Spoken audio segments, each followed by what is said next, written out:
When we talk about risk and fraud, the differentiations that I just want to make so we can talk about the same stuff in the same kind of language is when we talk risk, we talk about people that just can't pay their bills. They can't pay back the loans because they just do not have enough money. But they may still want to engage in some sort of transaction. So it's kind of like a protection for the consumer, but it's protection for the shops and for the banks themselves as well. On the right-hand side, well, your right-hand side, the fraud space is more around the people that never intended to pay in the first place. So it's active criminals, more or less sophisticated, that will enter a shop, that will enter an online application scheme of whatever sort, trying to get the best out of it, but never really intending to pay back things. So that's just a differentiation that I want to make at this point. So let's look at this in a little bit more detailed way.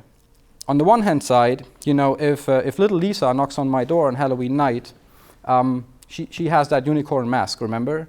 So really, just from looking at her, if her parents hadn't told me, I can't really tell if it's Lisa or not. Well, you know, I kind of can in that, but in an online world, you can't really do that. So that brings me to my first persona here, which is Victor. And Victor is really the guy behind the mask that you do not want to have in your shop. He's the one that just tries to get away with as much money, as much merchandise, with the largest credit out there in order to harm your company. On the other hand, you have Martin.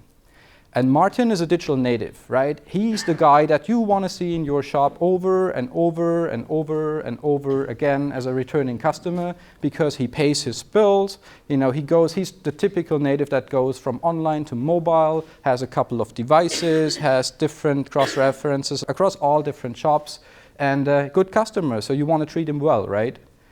The question is really, how do you want to make sure that it's Martin or Victor? Because that's an essential distinction to make. Because at the end of the day, you're going to lose money, or you're not going to lose money. That's the one side of things. The other side of things is, if you look at, you know, what we see in terms of trends in the market, everyone will tell you that fraud prevention will always focus on those 2% of bad ones. Let's be 2%. You know, it varies from industry to industry.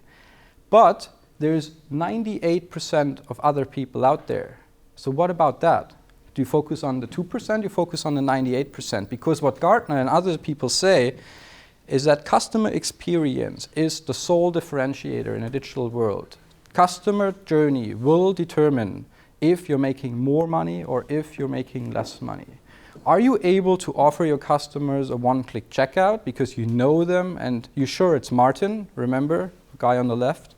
Or are you putting up hurdles, or are you even working with, you know, criminal crime investigation units to find out who the victors of these worlds really are? And well, if this is what we need to focus on, I kind of have a hard time understanding why this is reality. This is it's an example from the banking world, but you can easily adapt that to any digital process. So what we see in today's world is frictionless experience it's a wish. It's not reality. And what people do is, you know, when you transfer money, when you buy, when you change your passport, when you administrate your account, it's really they're putting up higher and higher and higher hurdles for you to do that. And then you have the regulators. You have something like PSD2 kicking in and asking for multi-factor authentication, which is going to make the customer journey even more, I'm not even sure what the word is there, but it's not going to be a great customer experience after all. And the regulator is doing its thing to even make the situation worse from a consumer's point of view. So it's a balance, like you said in the intro. It's a balance between differentiated in between the good and the bad.